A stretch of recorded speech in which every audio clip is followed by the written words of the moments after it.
Maintenant, d'abord, est-ce qu'il y a des questions sur ce qu'on a fait hier?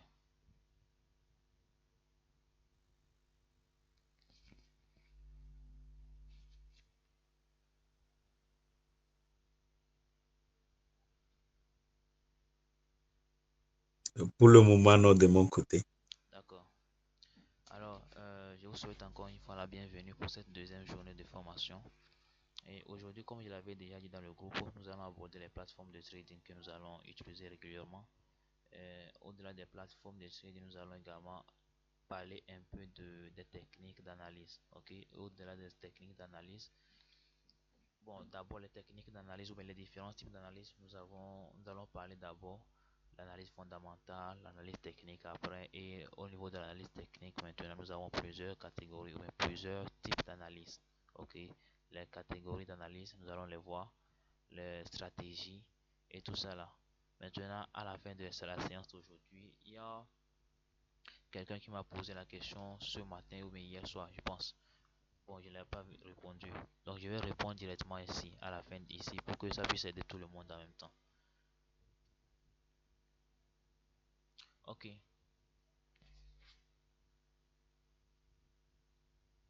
Alors, d'abord, les plateformes de trading. C'est quoi une plateforme de trading? Une plateforme de trading, c'est tout simplement un site web ou bien une application web qui permet de faire nos analyses ou bien de voir l'évolution du prix des actifs que nous voulons trader. Ok.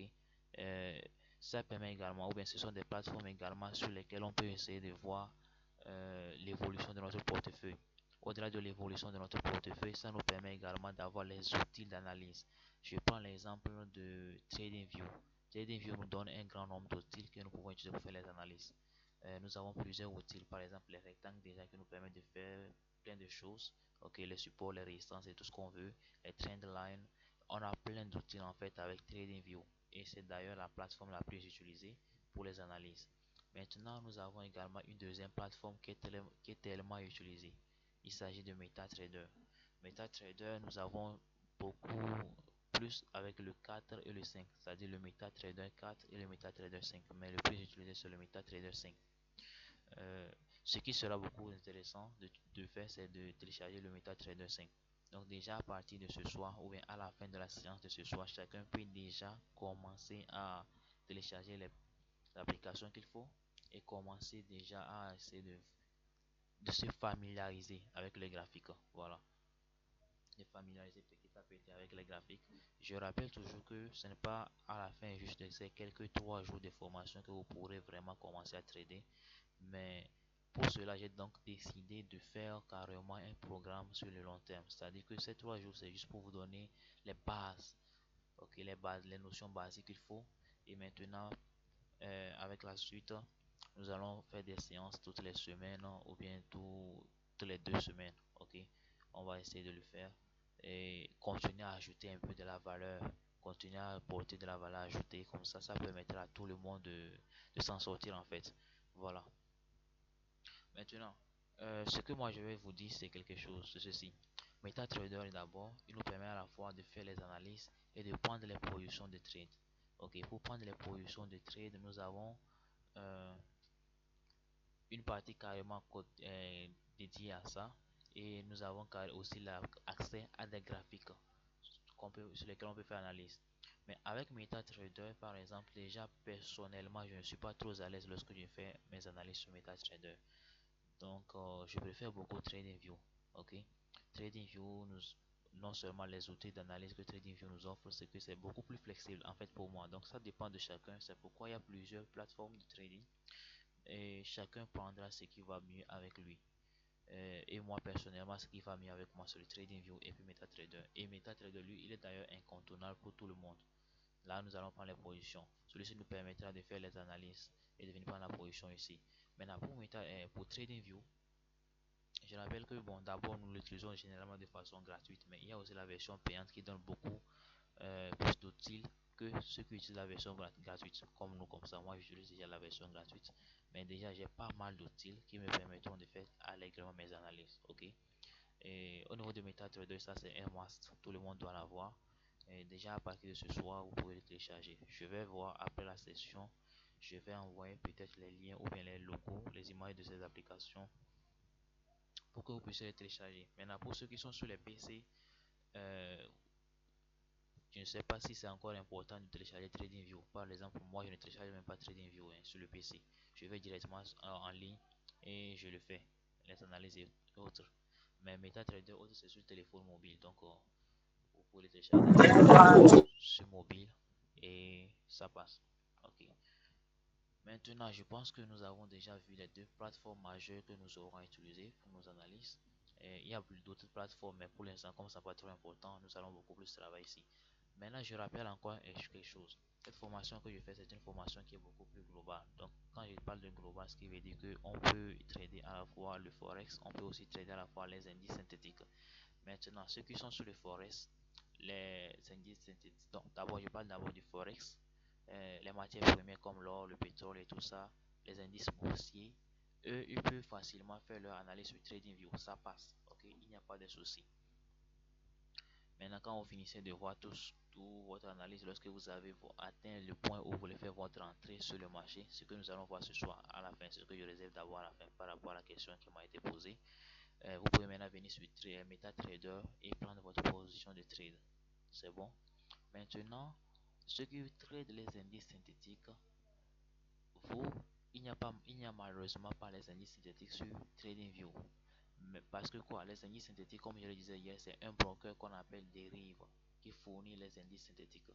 Donc c'est lui qui nous permet de facilement faire nos analyses. Donc généralement, vous allez constater que les indices synthétiques, ils sont plus faits au niveau de MetaTrader. Ils sont plus analysés au niveau de MetaTrader.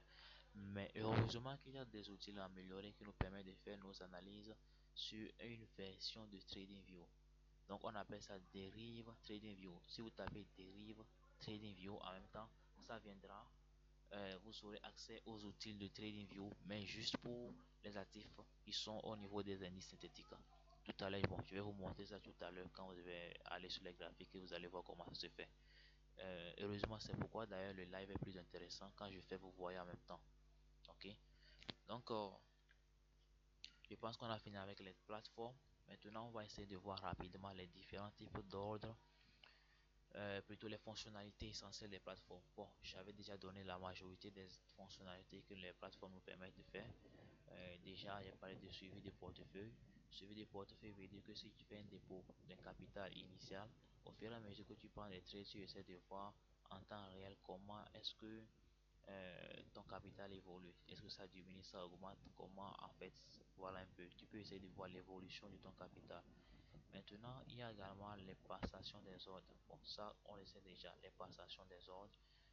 Quels sont d'abord les types d'ordres? Bon, je pense qu'il y a ça déjà dans la suite. Quand on parle de passer un ordre sur le marché, ça veut tout simplement dire faire un achat ou bien faire une vente. Faut pas que cela vous embrouille, ok? Passer un ordre sur le marché, c'est juste des termes techniques, c'est rien. Faire passer un ordre sur le marché ou bien prendre une position de trade, c'est tout simplement faire buy ou bien faire sell. Buy pour acheter, sell pour vendre. C'est tout simplement ça, c'est tout, ok? Maintenant, au niveau des outils d'analyse, les outils d'analyse, je le disais tantôt que nous avons plein d'outils d'analyse.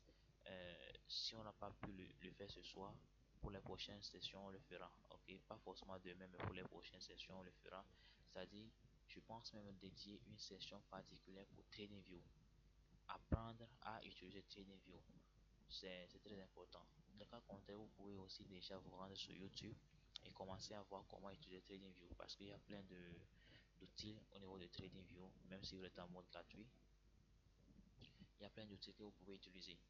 Voilà, donc également TradingView nous donne une bonne opportunité de mettre les alertes. Je prends un exemple, euh, tu as placé une zone quelque part, il dit que ok, lorsque le prix va arriver à ci, je vais acheter cet actif sur le marché.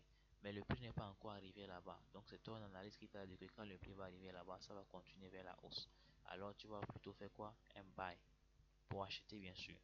Alors qu'est-ce que tu vas faire? Si tu n'as pas le temps pour à tout moment rester sur le marché et observer ton graphique pour attendre voir, ok, lorsque le prix va arriver à ce niveau, je vais acheter, tu vas plutôt mettre une alerte et C'est comme dans alarme aussi, en fait, on peut dire ça comme ça, mais c'est une alerte que tu places.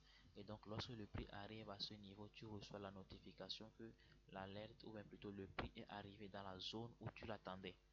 Ah, ça m'amène directement à parler de quelque chose. Lorsqu'on fait le trade, en fait, il ne s'agit pas de courir après le prix, mais il s'agit plutôt de piéger le prix.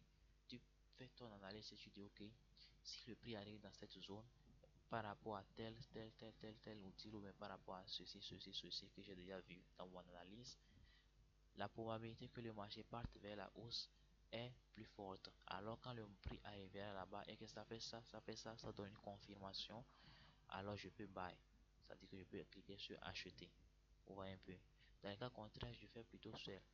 Donc ce qui veut dire quoi? Tu ne vas pas faire d'abord un buy ou un sell avant de voir comment ça va se passer, mais c'est plutôt lorsque ça va se passer et que ça sera confirmé.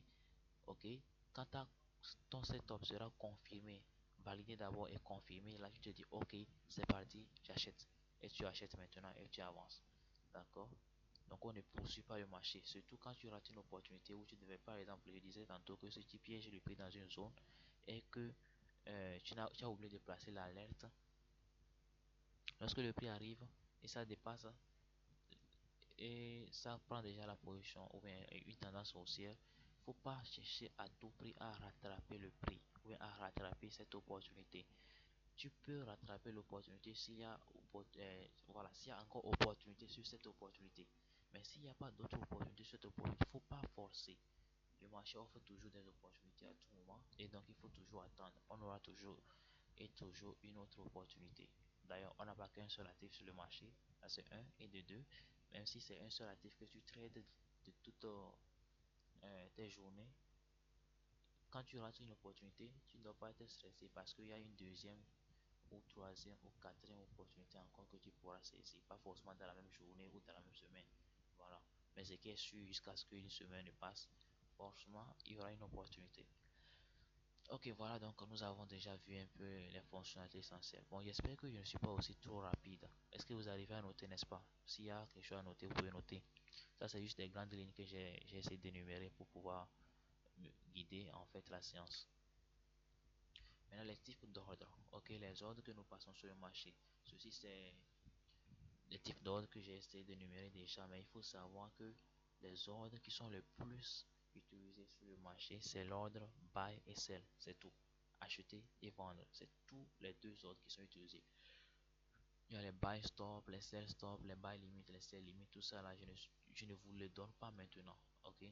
C'est, ça peut vous embrouiller en fait, ça peut vous embrouiller ou bien ne pas vous permettre de comprendre facilement. Donc, je préfère vous dire tout simplement que nous avons généralement deux grands ordres que nous utilisons sur le marché. Buy pour acheter et sell pour vendre, c'est tout. D'accord? Donc gardez toujours en tête que généralement sur le marché, nous avons buy pour acheter et sell pour vendre. Donc il n'y a que ça. Mais après, il y a buy limit, sell limit, buy stop, sell stop, il y a plein de trucs. Mais pour l'instant, gardez qu'on a buy et sell. Je ne dis pas qu'on a seulement que buy et sell. Attention, parce qu'il ne faut pas que quelqu'un va aller dire un jour quelque part que j'ai dit non. Quelqu'un peut parler de sell limit un jour. Il n'y a pas de souci. C'est toujours une position de vente quand même. Et le buy limit, c'est aussi une position d'achat. Mais c'est que c'est conditionné en fait. C'est pourquoi je ne veux pas tout aller là-bas pour vous embrouiller maintenant. Mais par la suite, on verra ça. Ne vous inquiétez pas, on verra ça. Mais pour l'instant, restez sur l'ordre de marché. L'ordre de marché, ça s'appelle quoi? Buy. Bon, déjà, je vais vous expliquer ici. Vous avez vu, on revient. Vous avez vu ici, on a parlé de ordre de marché, ordre limite et ordre stop. Comme je le disais, on a l'ordre de marché, c'est buy et sell. C'est tout simplement ça, ok? Buy pour acheter, sell pour vendre. Donc, quand tu cliques sur buy, le prix actuel qui est sur le marché, c'est sur ce prix que ça va acheter. Quand tu cliques sur sell, le prix actuel qui est sur le marché, c'est sur ce prix que ça va acheter aussi. Et ça va vendre plutôt. Maintenant, quand on parle de ordre limite et buy limite, ok, là ce sont les ordres limites. Donc on peut parler de buy limite et sell limite. Vous voyez un peu de quoi je parlais. Ici on parle aussi de quoi? Les ordres stop. On a les buy stop et les sell stop. Voilà, donc je pense que j'ai été clair pour ne pas trop embrouiller les personnes et ne pas porter confusion également. Ici maintenant nous allons essayer de voir les différentes stratégies d'entrée et de sortie des positions. Euh, Les stratégies d'entrée et de sortie de position, il y en a plusieurs. Ok, il y a d'abord la stratégie de trading qu'on appelle la méthode retail. Ou bien et ce que les fonds s'appellent les traders retail. C'est ceux qui sont généralement fixés sur les supports résistance et tout. Maintenant, il y a d'autres qui sont au niveau de la stratégie qu'on appelle la double structure. La ou bien tout simplement la stratégie des structures. Ok, la stratégie des structures consiste à faire quoi? À trader par rapport au mouvement des structures du marché. C'est tout. Quand tu suis le mouvement ou bien la structure du marché, c'est sur cela que tu prendras tes positions. C'est sur cela que tu verras d'abord les potentielles zones d'achat, les potentielles zones de vente et après les points d'entrée et les points de vente. Entrée et sortie plutôt. Voilà. D'ailleurs, la sortie est une vente également. Donc,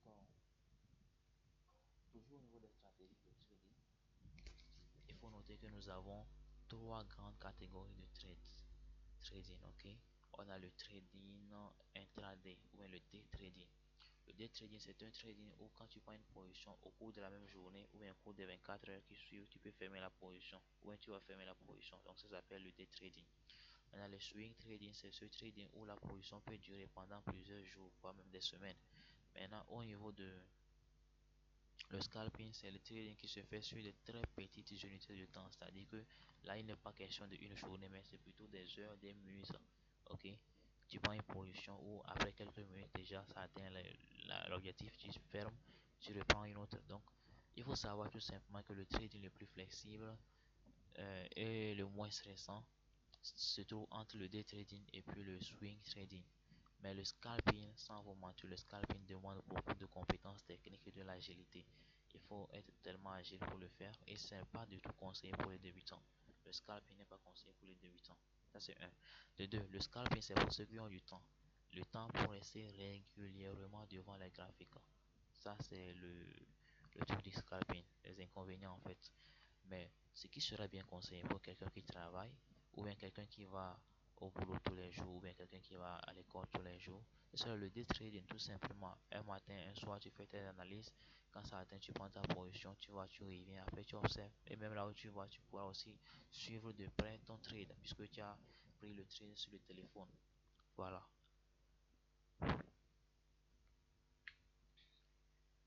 Maintenant, comme je vais parler, nous avons deux grandes catégories d'analyse, l'analyse fondamentale et l'analyse technique. L'analyse technique nous permet tout simplement de voir la variation du prix de notre actif sur le marché.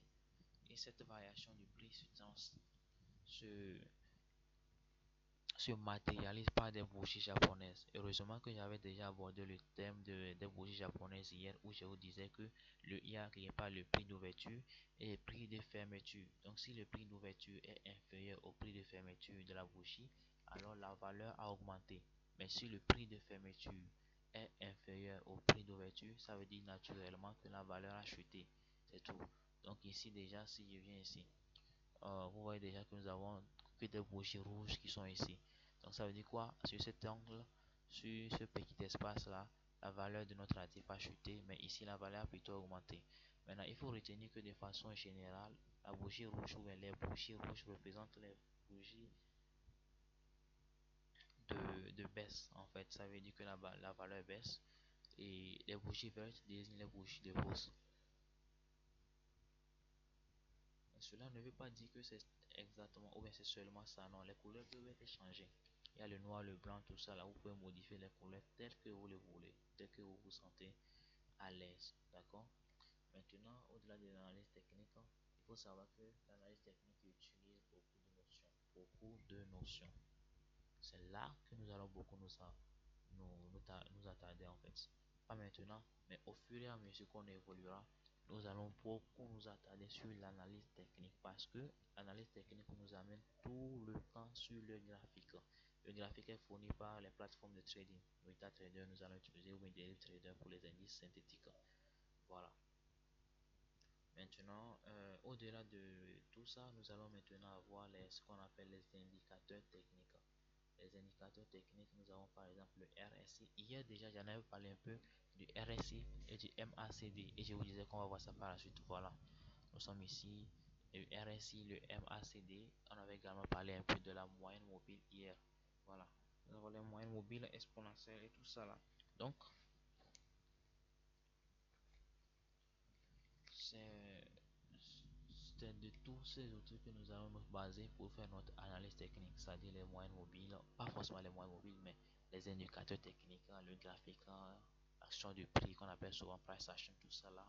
Bon, déjà le price action est une stratégie, le retail est une stratégie, le supply and demand est une stratégie, ICT, SMC c'est une stratégie de trading. Il y a plein de stratégies. Il y a plein de stratégies. Donc on ne devait pas en fait vous perdre.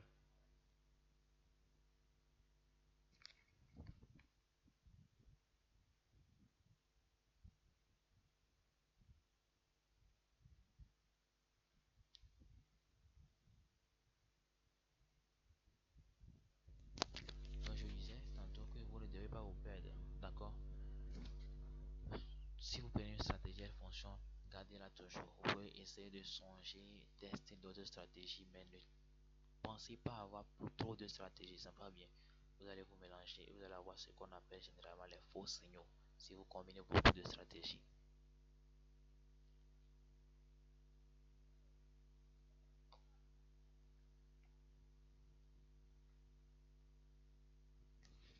Donc voilà. Donc je disais tantôt de ne pas combiner beaucoup trop de stratégies et de se concentrer beaucoup sur une stratégie de maximum ou 3 au-delà. Ok, mais au-delà de 3 c'est compliqué, ça vous embrouille. Soyez toujours lucide dans votre trading, il n'y a pas grand chose. Quand vous êtes lucide, discipliné, tout ira pour le mieux, d'accord? Alors je pense que nous avons déjà mis un point sur l'analyse technique, hein, les indicateurs techniques, mais ici nous sommes dans la théorie, donc nous n'allons pas trop perdre le temps. On va faire tout pour vite passer à la pratique. L'analyse fondamentale. L'analyse fondamentale, c'est pour ceux qui font le forex, les indices boursiers et les métaux. C'est-à-dire, quand il parle de métaux, l'or, tout ça, c'est les matières premières. Voilà. Ceux qui font les indices synthétiques n'ont pas besoin de l'analyse fondamentale parce que les actifs qu'on appelle indices synthétiques sont produits par des algorithmes du broker dérivé. Donc, ce sont des actifs algorithmiques. Donc, il n'y a pas d'analyse fondamentale. Maintenant, c'est quoi l'analyse fondamentale en fait et quel est l'impact de l'analyse fondamentale sur notre trading? Je prends un exemple. Je prends un exemple. Tu, je prends un exemple. Tu fais bientôt dans l'analyse. Excusez-moi. Tu fais bientôt l'analyse, ok, sur les graphiques et tu trouves que le prix ira à la hausse, donc tu vas acheter. Maintenant, il y a une information capitale qui a été lâchée par une banque ou bien une entreprise et ça agit sur une paire de devises. Et cette paire de devises va maintenant influencer, ça agit plutôt sur une devise. Maintenant, la devise va influencer la paire et ça peut forcément, ça peut peut-être changer le sens que tu avais prévu pour ton trade. Ça peut aller à la baisse ou bien ça peut aussi renforcer le sens que tu avais prévu. Donc, tout dépend de la news ou de la nouvelle qui est parvenue. Donc c'est pourquoi il est impératif de toujours combiner à la fois l'analyse technique et l'analyse fondamentale lorsque vous tradez le forex et surtout lorsque vous tradez les indices boursiers et les matières premières et tout ça là en fait. Mais avec les indices synthétiques, vous êtes toujours beaucoup plus relax. Vous faites seulement l'analyse technique et c'est fini, ça passe.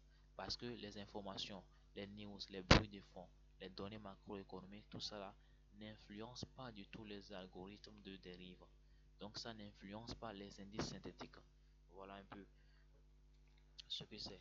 Je sais que peut-être vous aurez encore beaucoup plus de questions sur l'analyse fondamentale et comment ça se fait. Mais je pense que ce sera plutôt intéressant de l'aborder plus dans une vidéo parce que déjà, je vous donne quelques indices. Si vous voulez essayer de faire l'analyse fondamentale, il y a en fait des sites, des applications, des sites, voilà, disons comme ça, ou bien des plateformes qui vous permettront facilement de voir un peu les informations économiques qui peuvent influencer ou pas votre trade. Donc ces informations plutôt sont classées de façon, on parle des news importantes, les news moyennement importantes, les news peu importantes. Les news ou bien les informations peu importantes, ou bien les données économiques peu importantes sont des données qui ne peuvent pas trop influencer le, la paire de devises que nous voulons trader ou bien l'actif que nous voulons trader. Moyennement importante veut dire que il faut attendre un peu, voir après la news quelques minutes quel est le sens que prend le marché. Après la news encore, il faut essayer d'attendre voir le sens que prend le marché si la news est très importante. Il faut ne pas trader lorsqu'on voit une news très importante qui s'approche. Et donc, on peut le voir facilement. D'accord? Il y a des plateformes très faciles. C'est pourquoi aujourd'hui le trading devient de plus en plus aisé à partir du moment où il y a des plateformes avec des nouvelles fonctionnalités qui nous allègent la tâche.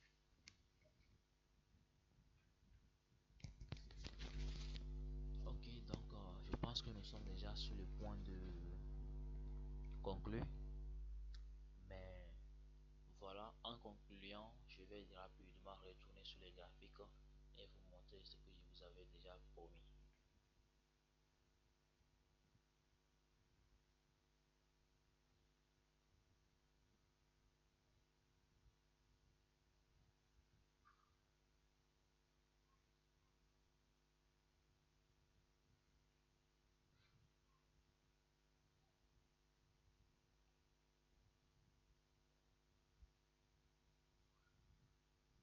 Voilà.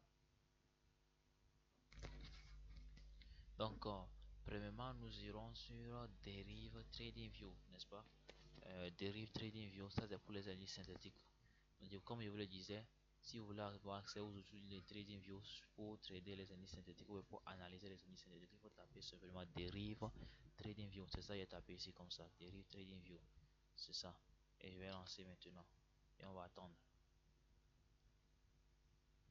Voilà, quand ça vient, tu prends le premier lien tout simplement et tu attends encore un peu.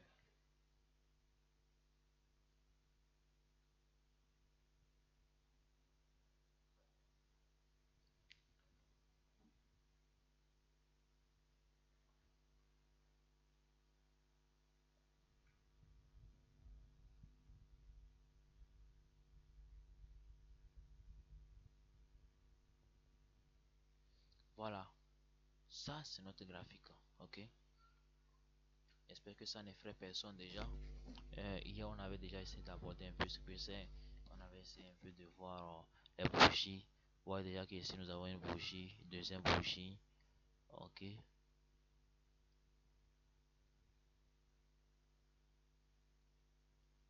voilà, des bougies rouges qui traduisent la baisse du prix, les bougies vertes qui traduisent l'évolution du prix. Donc ça descend, ça monte, ça descend, ça monte. C'est ce qui fait finalement ce qu'on appelle une courbe. Voilà, donc une courbe comme ça. C'est ça. Ok, maintenant, je disais tantôt qu'on va essayer de voir maintenant comment utiliser. Bon, nous n'allons pas utiliser tous les outils plutôt de dérive, plutôt tous les outils de trading view, mais nous allons utiliser les outils majeurs, les outils importants.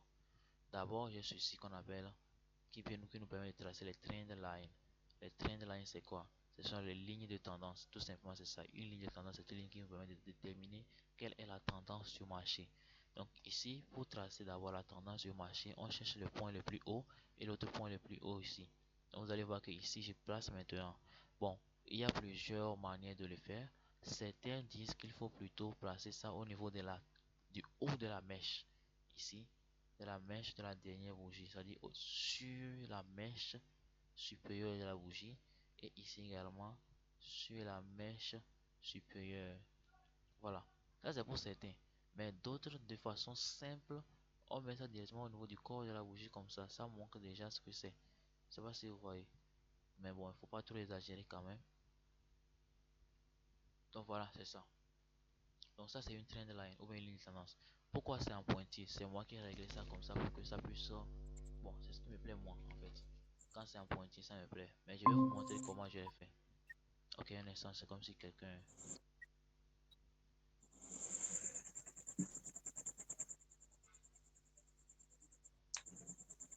D'accord. Je pense que c'est bon. J'étais ici. Voilà. Maintenant, je vais vous montrer comment j'ai fait pour mettre ça en pointillé. Voilà. Donc quand tu mets, c'est comme ça. Donc quand tu traces directement, ta trendline, à la fin, cette barre là va s'afficher. Ok, quand la barre s'affiche, vous allez voir que ici c'est en pointillé. Donc, on a mis style. Donc, style c'est en pointillé. Vous pouvez, par défaut, c'est une ligne droite comme ça. Vous voyez maintenant que c'est une ligne droite. Donc, par défaut, c'est une ligne droite. Et toi, tu peux modifier ça comme tu veux. Tu peux mettre comme ça. Tu peux mettre maintenant les pointillés comme ça. Oui, Kamael, il y a un souci.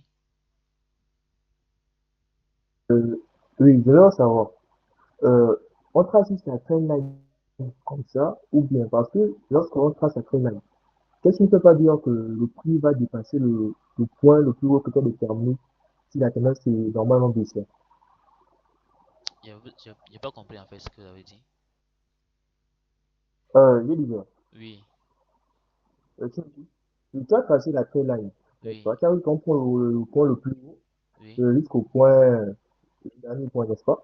oui, D'accord. Donc, là, on voit que la tendance elle est baissière. oui. Voilà. Mais qu'est-ce qui ne peut pas dire que euh, le prix va casser le dernier plus haut que tu as choisi, donc faire un renversement? À ce niveau, c'est ça? Oui. Ah oui. Bon, d'abord, la trendline que moi je suis en train de tracer, c'est juste pour vous montrer les outils de TradingView en fait, hein. S'il fallait Ah, réellement, ok, d'accord. oui, effectivement, s'il fallait réellement tracer une trendline ici pour faire une analyse, je suis pas en train de faire l'analyse en fait. Voilà. Ah, ok, d'accord, d'accord. Oui, oui, oui. Effectivement, la question a vraiment son sens. Si je faisais normal l'analyse, c'est pas là que j'allais mettre ma trendline, mais c'est plutôt de cette manière. Voilà, comme ça. Voilà, oui, effectivement. Voilà, de cette Effectivement. manière, j'allais la mettre. Bon, et la deuxième n'est pas en fait trop obligatoire, hein. Déjà au niveau Oui, de oui. la première ligne est déjà importante. Donc ici maintenant vous allez voir qu'on a eu une cassure à ce niveau et puis une petite tentative de pullback, un retest et voilà ça repart de l'autre côté. Donc les traders qui tradent les D'accord. futurs sont déjà en fait ils se voient déjà dans ça ici quoi. Ah, Voilà. ok, d'accord, merci. Bon je vous en prie, merci aussi pour la question. Donc ça c'est le premier point. Donc le premier outil que nous allons utiliser ici ce sont les trendlines. Le deuxième outil important c'est le rectangle, c'est ça ici. Voilà le rectangle que je viens de tracer. Tu peux le tracer comme tu veux, selon la longueur que tu veux. Ok, je fais comme ça. Donc, le rectangle peut facilement nous aider à faire quoi? Les supports et les résistances. Je donne un exemple. Ici et ici, c'est deux zones qui sont presque dans la même zone. C'est deux points plutôt qui sont presque dans une même zone. On peut faire quelque chose comme ça. Voilà. Et donc, je peux réduire ça comme je veux. Je réduis ça en fait comme je veux en fait. Vous voyez un peu. Et donc, ça, c'est ma zone de résistance plutôt. Pourquoi résistance maintenant? J'avais essayé d'expliquer la dernière fois que ça, c'est le support, plutôt le plafond. Ok? Quand c'est le plafond, le prix a quitté quelque part. Voilà. J'oublie cette partie. Je me concentre seulement sur ici comme ça. Ok? Le prix a quitté quelque part et c'est venu ici. Ça n'a pas pu franchir toute cette zone-là. C'est revenu encore. Il est revenu encore ici, n'a pas pu franchir. Il est reparti encore jusqu'ici. Donc ici, en fait, tant qu'on a déjà deux fois l'action du prix sur cette zone-là, on parle donc de la zone de résistance valide. Ok? Je vais essayer de tracer maintenant une autre zone de support et vous allez voir maintenant. Le support, c'est carrément l'opposé de la résistance. Si la résistance est comme le plafond, le support sera comme le sol. Essayez de vous avoir en image comme une boule de tennis qu'on lance sur le sol. On type, donc ça touche le support, ça redescend, ça touche plutôt le plafond, ça redescend sur le sol, ça remonte, ça redescend. Donc c'est presque de la même manière que notre prix va évoluer. On peut tracer par exemple quelque chose comme ça. Et je dis toujours que je suis pas en train de faire l'analyse, donc c'est juste moi qui trace comme ça. Vous pouvez ajuster la largeur, les dimensions comme vous voulez, la largeur, tout comme vous voulez. La longueur, c'est tout simplement comme ça. Faites comme vous voulez en fait. Voilà. Donc déjà nous avons vu celui-ci, le rectangle. Euh, Déjà ici le test. Hier j'avais utilisé le test mais j'avais oublié de vous montrer comment le faire. Le test, tu fais juste comme ça et puis tu peux maintenant écrire tout ce que tu veux. Ok, tu peux écrire tout ce que tu veux et voilà, ça apparaît. Maintenant quand tu veux nettoyer ça, bon tu fais comme ça, c'est fini. Je clique n'importe où hein, et ça c'est là. Je peux déplacer ça comme je veux, mettre ça où je veux. Ok, Lorsque je vais supprimer ça, je fais juste voilà un clic dessus et il y a la partie ici remove. Je supprime ça tranquillement et puis c'est fini. Voilà. Maintenant, je vais ajouter encore des outils. Celui-ci et celui-ci. Je prends le premier ici. Je le fais comme ça, vous allez voir ce que ça donne.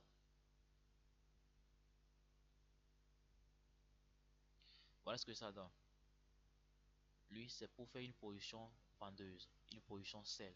Ok, supposons que tu étais à ce niveau comme ça, au niveau de cette résistance, que tu voulais pas une position vendeuse pour descendre ici sur ce prix. Donc c'est lui comme ça tu vas prendre.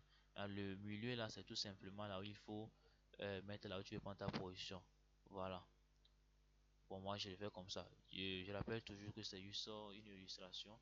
Maintenant, la partie rouge qui est derrière, c'est la partie de stop loss. J'avais bien expliqué le stop loss hier, mais ça ne m'empêche pas d'expliquer encore ce soir. Le stop loss, c'est la partie où lorsque ton analyse n'est pas validée, tu places ici par exemple, je peux dire quoi, je place mon stop loss ici. Mon analyse révèle que, ouais, d'après l'analyse que j'ai faite, je me dis que le prix ira à la baisse. Donc je vais entrer ici, je fais un buy, un sell plutôt à ce niveau. Mais au cas où le sell n'est pas valide et que le marché se retourne pour faire plutôt ce mouvement, pour aller euh, plutôt comme ça, et que le marché se retourne pour aller plutôt comme ça, c'est-à-dire vers la hausse, qu'est-ce qui va se passer? Quand ça arrive ici comme ça, il faut que ça coupe automatiquement la position pour moi. D'accord? Ça va couper la position même sans que je n'y vienne. Euh, c'est un ordre en fait que tu as passé. Donc quand ça arrive là-bas, ça coupe la position pour sécuriser ton capital. Sinon, si tu laisses, ça va continuer par bouffer ton capital jusqu'à ce que ton capital ne soit terminé. C'est là où on parle de cramer un compte. Donc ici, c'est juste une manière de limiter les pertes. Voilà, le stop loss est une manière de limiter les pertes. Maintenant, au-delà de ça, nous avons maintenant ici le TP. Le TP, c'est le Take Profit. C'est là où tu essaies de mettre ton objectif de gain, en fait. Voilà. Donc, si tu avais mis ton objectif de gain à ce niveau, tu sais trade, voici ce que tu devais avoir, en fait. Avec un ratio de 4.3. Voilà, donc les notions de ratio, tout ça là, c'est quelque chose qu'on viendra aborder aussi par la suite. Parce que je me dis, si je mets tout ça là ici maintenant, c'est comme si c'est trop d'informations surchargées en fait, pour ne pas, je ne vais pas vous surcharger de trop, donc nous irons posément, d'accord? Donc voilà un peu, ça c'est pour une position vendeuse. Donc je supprime ça tranquillement. Et je prends un second ici maintenant qui est pour une position acheteuse. Donc je prends toujours l'exemple d'une position que je vais prendre par exemple à ce niveau. Ok, donc je fais comme ça. Maintenant je mets mon stop loss qui part en bas ici. Et je mets maintenant mon objectif à cette résistance.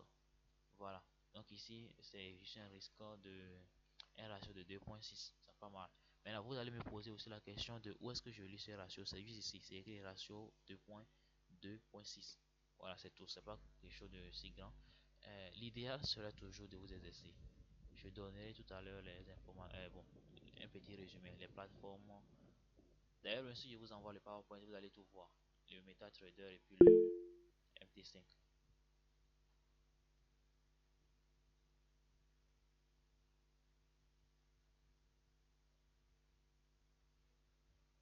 Oui, Kamela, encore une question. Merci beaucoup, coach. Oui. Kamela, une question.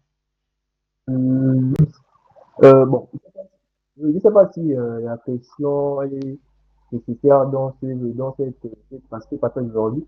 Et j'aimerais savoir le ratio, quand on dit ratio, c'est quoi en fait? Ok, j'explique en même temps. J'ai voulu laisser ça pour la suite, mais je vois que si ça ne vous suffit pas, je vous explique ça en même temps. Ah, ok, D'accord? d'accord. Hmm. Le ratio, c'est ce que tu peux gagner par rapport à ce que tu peux perdre. Donc, je prends par exemple l'exemple ici, comme ça, là, le ratio de 2.6. Ça veut dire quoi?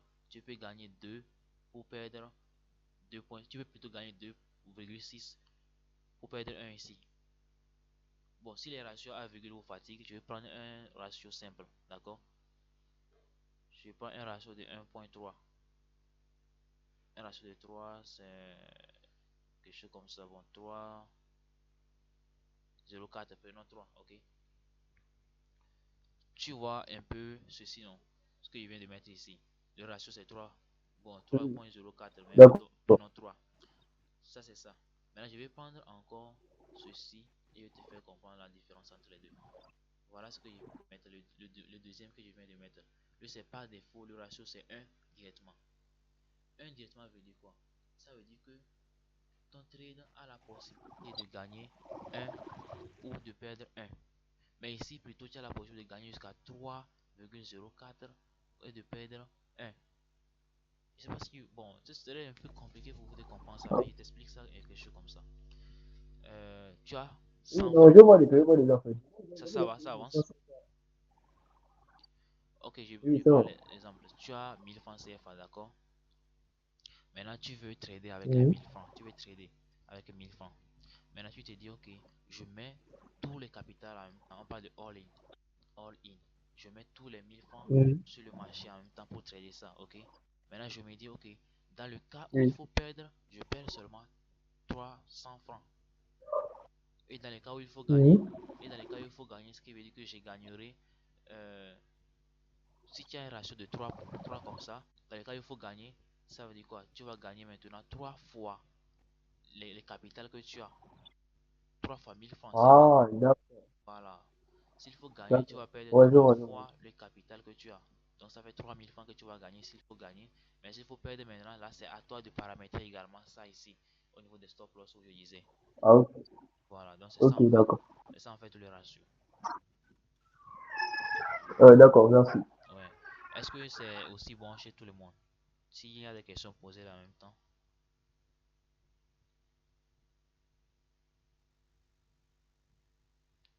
C'est bon, ça peut aller, non?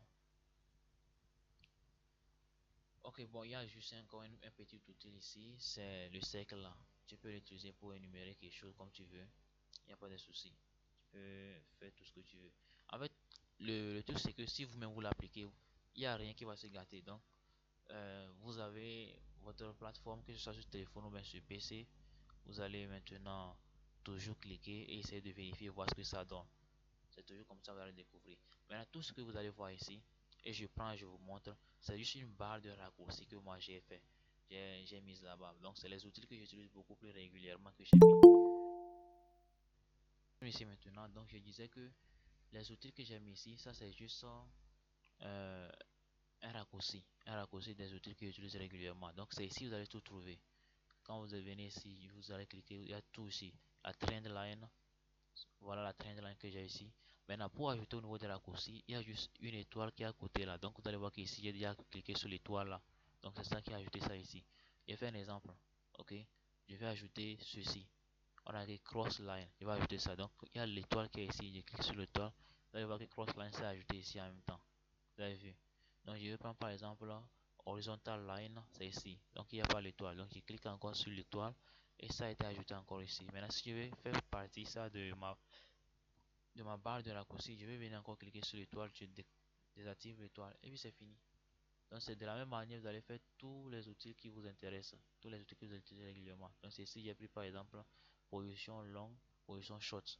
Voilà, long c'est pour achat, short c'est pour vente. Vous allez voir que les deux étoiles ont été déjà ajoutées. Dans le test c'est ici. Vous faites les tests ici. Il y a plein de choses à vous de voir maintenant ce qui vous intéresse. Donc tout est à ce niveau. D'accord? Tout est ici. Je pense que déjà j'ai parcouru des Trading View. Maintenant, ça c'est les indices synthétiques, ok? Quand vous voulez changer, vous pouvez changer les indices synthétiques comme vous voulez. Quand je viens ici, je supprime tout. Vous allez voir plusieurs indices synthétiques qui sont là. Donc il y a les Volatility 10 1S, Volatility 10 Index même, et Volatility 25 1S, V25 Index, V50 1S, V50 Index, tout ça là. Donc il y a plein d'indices synthétiques. Vous cliquez sur ce que vous voulez et puis voilà. Les booms, les crashs, tout ça là. Après tout, je prendrai une séance également pour parler beaucoup des indices synthétiques parce qu'il y a des indices synthétiques à spike et les indices synthétiques à tendance. Donc on ne traite pas tous de la même manière. D'accord. Ici maintenant on a mis save. Save veut dire quoi? Supposons que c'était une analyse qui est faite ici comme ça. Donc je peux enregistrer ça. Et la prochaine fois quand je reviens sur, je tape seulement Trading View et puis ça apparaît. Je prends un exemple, je peux par exemple venir ici et je vois déjà tout ce que j'avais enregistré. Ici par exemple j'avais enregistré pour V100, analyse du V25, donc toutes les analyses que je ferai sur le V25, j'ai ça ici, V25 simplement, et ici c'est Fulbert Analyze. Il y a aussi new ici. Ok, on peut aller là-bas aussi après. Donc Filbert Analyse, c'est tout ce que j'ai fait ici. Ça va se représenter toujours. Et vous allez voir ça. Là, c'est sur le V10. Voilà, j'attends que la page puisse charger entièrement.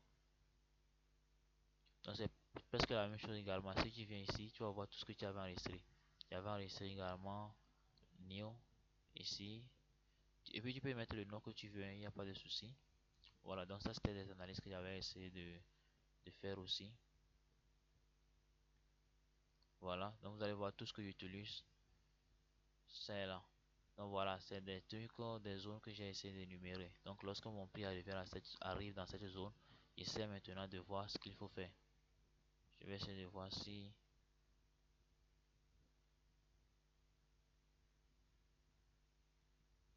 Voilà. Donc du coup, qu'est-ce qui s'est passé ici? J'étais quelque part ici le matin, donc quand je faisais mon analyse. Donc j'avais piégé le prix que si le prix arrive à ce niveau, qu'est-ce qu'il devait faire? Il franchit d'abord la zone de résistance qui était là pour elle, une résistance. Et il y a aussi la trendline qui devait d'abord franchir. Et là, je vais songer à faire quoi? À faire une position achat. Donc, vous allez voir que j'ai juste mis ceci à ce niveau comme ça. Donc quand ça arrivait là, je songerai à faire une position d'achat. Voilà, donc c'est ça. Et ici, je suis 15 minutes. Donc si on revient encore sur une petite unité de temps, vous pouvez voir que j'avais essayé de tracer euh, quelque chose à l'intérieur. Plus vous diminuez l'unité de temps, plus vous allez constater que c'est plus clair pour vous quoi. Mais quand l'unité de temps est élevée, bon, vous allez voir globalement le marché, mais après tout les petits détails vont vous échapper. Les petits détails, excusez-moi, les petits détails vont vous échapper. Donc voilà, donc dans cette même zone de résistance, j'ai tracé encore un petit support à l'intérieur qui me permet de faire quoi? De savoir que ça continue. Donc voilà, même d'ailleurs ma trendline encore qui montait. Et moi j'attendais juste que le prix puisse aller encore au-delà de cette zone de résistance. Et ça a été validé. Maintenant, au-delà, il faut que maintenant je cherche une confirmation. Quand je reviens sur les 15 minutes, vous allez constater que je suis déjà là où il me faut pour prendre ma position. Je n'ai pas encore pris cette position quand même. C'est le matin quand je partais que j'ai fait l'analyse. Donc vous allez voir que qu'est-ce qui s'est passé. J'avais prévu que quand ça quitte la zone et ça vient maintenant casser cette trendline qui vient d'arriver ici là. Voilà cette trendline que j'ai sélectionné. Il devait maintenant faire quoi? À ce niveau, il devait faire un achat. Et voilà, la position a déjà commencé. Mais moi, j'ai pas vu ça. Donc sur des 15 minutes, vous allez constater que c'était déjà quelques heures en arrière que ça a été, ce top a été validé. 15 minutes, ça veut dire dans une heure, on a 4 bougies. Donc, on peut compter déjà 4 bougies ici, 1 heure, ça 20 heures ça. Ici, 19 heures qui part ici, 18 heures. Donc, déjà vers 16 heures, 17 heures comme ça que ce top a été validé. Vous voyez un peu. Donc, c'est un peu ça. Et vous pouvez venir encore sur une minute si vous voulez et voir encore plus en détail ce qui se passe. Voilà, sur une minute, il y a encore plus de détails. Plus de détails. J'avais expliqué hier un peu les unités de temps. Donc, sur une minute, ça veut dire quoi? Une bougie représente la variation du prix pendant une minute. Voilà. Donc, les scalpers, j'avais parlé tout à l'heure de scalping, qui est le trading qui se fait sur des minutes en fait. Donc, on ouvre une position qui va durer que des minutes et puis on referme. Donc, ça, c'est les scalpers travaillent sur les unités de temps très très très petites. Ok. Donc, voilà de façon générale ce que j'avais à vous présenter. Et donc, tout ce que je viens de vous présenter ici, c'est presque la même chose au niveau de TradingView. TradingView, bon, je vais répondre. Vraiment, ici, c'est Derive TradingView pour les indices synthétiques. Vous allez voir les Volatility Index, les Step Index, les, pour les crash, tout ça là. Ça, c'est les indices synthétiques, ça. Maintenant, je viens ici maintenant pour le Forex lui-même. Le Forex, tout le monde, comme je vous le disais, c'est Derive. C'est plutôt TradingView directement. Donc, quand il tape TradingView, ça vient. Il vient entier maintenant. Donc, je vous montre encore petit à petit comment vous pouvez accéder à ces plateformes et faire un incrément pour vos analyses. Bon, la connexion fait un peu de truc, on va attendre que ça puisse charger entièrement. Voilà. Maintenant, vous venez tout simplement au niveau du marché parce que nous, on veut juste voir le marché, faire nos analyses. Le marché. À ce niveau, vous allez voir résumé des marchés. Il y a plusieurs marchés, comme je vous le disais. Ici, c'est quoi? Le marché des indices.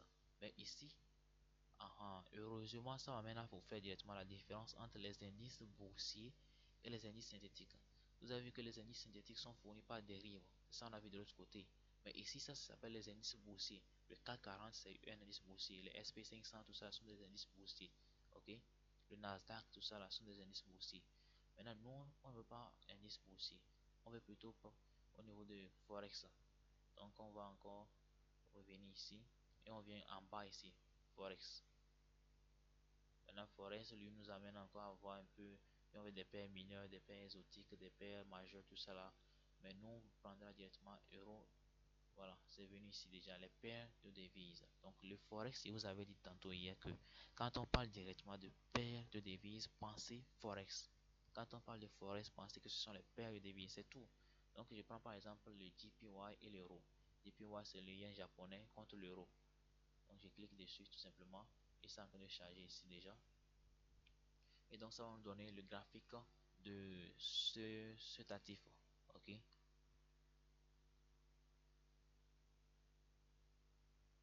donc on patiente un peu.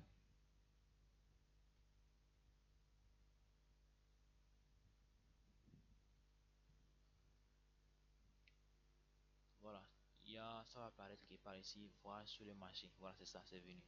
Voir sur les super graphiques plutôt. Et notre graphique va s'afficher maintenant.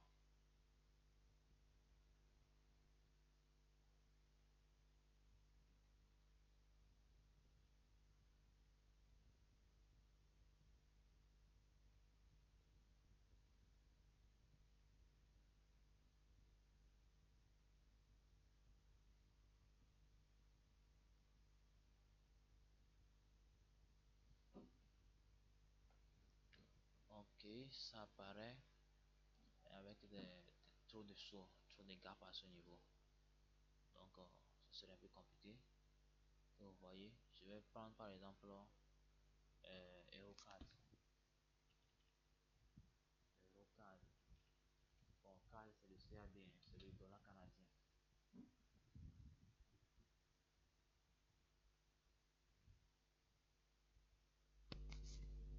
Voilà.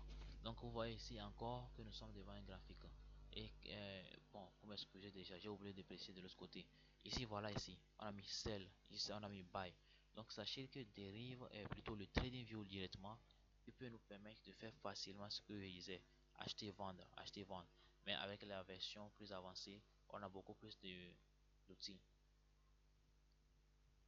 Ok, ça c'était une analyse que je faisais aussi sur l'Eurocast. Donc déjà le marché même est en train de descendre dans la direction que j'avais prévue également comme vous pouvez le voir. Ok, un instant. Oui. Mais pourquoi est-ce que ça ne veut pas accepter au niveau de monsieur Richard qui veut rejoindre?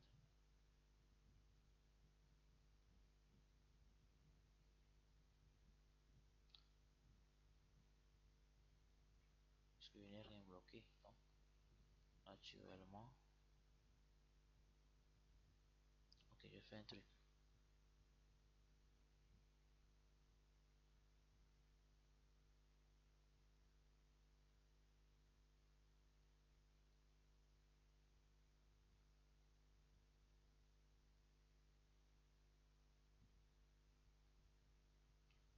Bon, c'est pas grave. Heureusement que je suis en train d'enregistrer. Donc, il aura l'occasion de revoir ça après. Donc voilà, ça c'était quelque chose que j'avais déjà fait comme analyse. Mais on ne va pas trop se focaliser dessus. Je prends quelque chose de nouveau. On peut retourner un peu derrière, il n'y a pas de souci, hein. On peut retourner un peu derrière, il n'y a pas de souci. Et nous allons maintenant voir. Bon, je ne vais pas tracer en fait grand chose puisque j'avais déjà tracé de l'autre côté. Mais ici également, voilà ça ici. Ça c'est ma barre de favoris ou bien ma barre de raccourci. Voilà, toujours ça c'est la position short ou bien position vendeuse, position longue ou bien position acheteuse, mon rectangle, mon petit cercle qui me permet de faire ceci. Ok, je peux le nettoyer rapidement. Je peux changer la couleur aussi, hein. C'est possible. Ça c'est la couleur de bordure, ça c'est la couleur du cercle lui-même. Je peux mettre ce que je veux. Ce qui a fait que d'abord vous allez voir que ici mes cercles et mes rectangles ne sont pas colorés. Il ne vous est pas présenté. À ce niveau, c'est où j'avais fait le rectangle même là. C'était sur le V25. Voilà. Je retourne sur au moins de 15 minutes.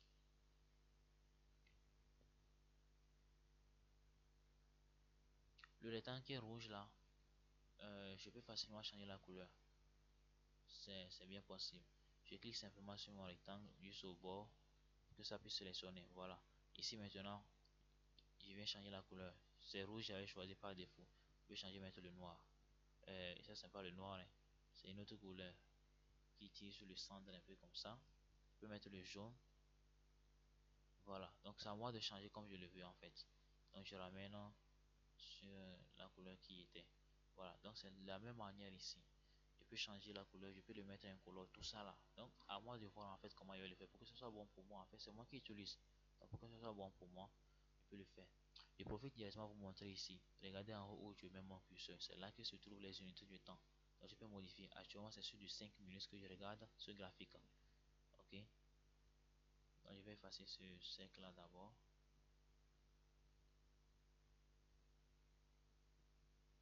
Voilà. Donc, ça, c'est ma barre de favoris. Donc, je la mets où je peux la garder pour que je sois à l'aise. Moi, je mets ça en bas comme ça. Et voilà. Donc, j'ai tout ce qu'il faut. Ceci, par exemple, c'est pour dire quoi? J'ai ici comme ça. Il y a quelque chose ici. Voilà. Et ceci comme ça. Vous voyez que c'est des couleurs noires. Donc, je peux naturellement venir changer la couleur et dire que ce soit rouge. Pourquoi? Parce que, ou bien plutôt, ça soit vert. Comme ça va traduire plutôt une hausse. Ok, c'est vert. Maintenant, je peux faire également son opposé ici, qui est rouge. Donc, je fais ici comme ça, vous allez voir. Il est déjà rouge, voilà. Donc, en fait, tu mets la couleur que tu veux selon toi, ta convention, en fait. Voilà, c'est tout. C'est tout comme je vous disais également qu'on peut changer les bougies, la couleur de ces bougies, le rouge, le vert, tout ça. Là, on peut amener ça plutôt en noir, blanc, tout ça là. Donc, il n'y a pas de souci. Maintenant, après tout ça, vous pouvez changer l'unité de temps comme vous voulez. Vous allez sur 15 minutes, 30 minutes, 1 heure, ça dépendra de vous. Ok. Maintenant, euh, je pense que l'essentiel est fait maintenant. L'essentiel est dit. J'ai atteint tout ce que j'avais prévu pour la journée d'aujourd'hui. C'est le moment maintenant de répondre à vos questions, sans oublier également de répondre à la question qui m'avait été posée le matin. Bon, je pense que je vais répondre directement à la question là d'abord. Et plus tard, nous allons maintenant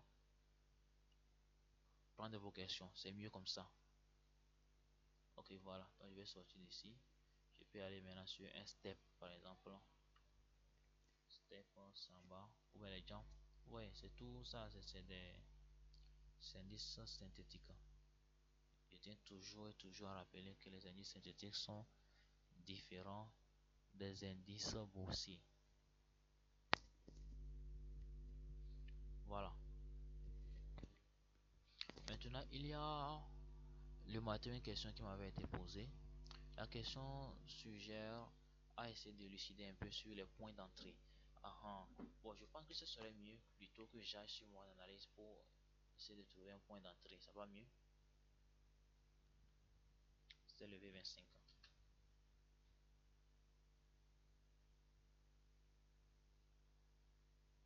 Voilà.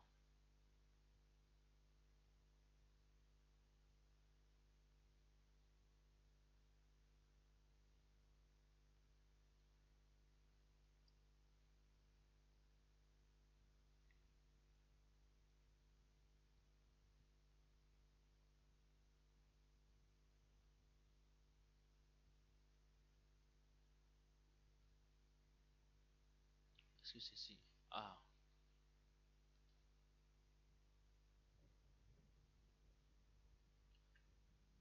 error, la score, 25. 25 que ça va s'afficher. C'est un R majuscule. Voilà.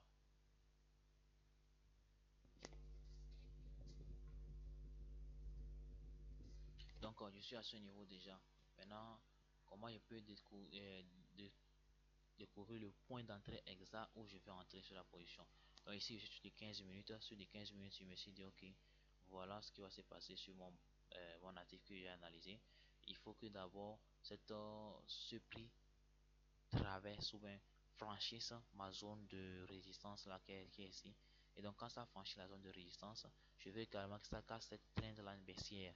Parce que la trendline elle n'est pas tracée ici, elle est tracée depuis sur du 4 heures de temps qui est tracée la trendline. Donc ça veut dire que c'est une trendline qui est rigide. Donc si elle est cassée, la probabilité est beaucoup plus forte que je puisse continuer à la hausse. C'est pourquoi quand vous faites vos analyses, il faut aussi prendre beaucoup en considération les trendlines élevés, pas les trendlines plutôt, mais les unités de temps élevées. Ça nous permet d'avoir une configuration globale du marché, surtout quand tu es intra-day. Ok, intra-day c'est un day trader tout simplement, celui qui fait du day trading. Maintenant, je suis ici. Donc, qu'est-ce qui s'est passé? Sur du 5 minutes, si vous avez monté cette petite zone de support qui est à l'intérieur là, vous voyez que de l'autre côté c'était bien élucidé. Mais ici, sur les 15 minutes, c'est juste comme un petit, voilà, un petit quelque chose qui est tracé au milieu là-bas. Donc, voilà. Donc, il a franchi ici et il a essayé de faire un petit pullback. Donc, ici, naturellement, moi, je suis en train de partir comme ça à la hausse.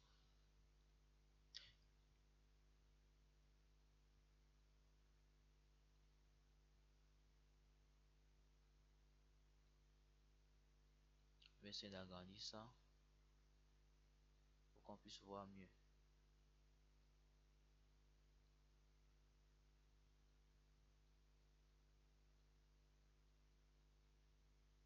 Voilà.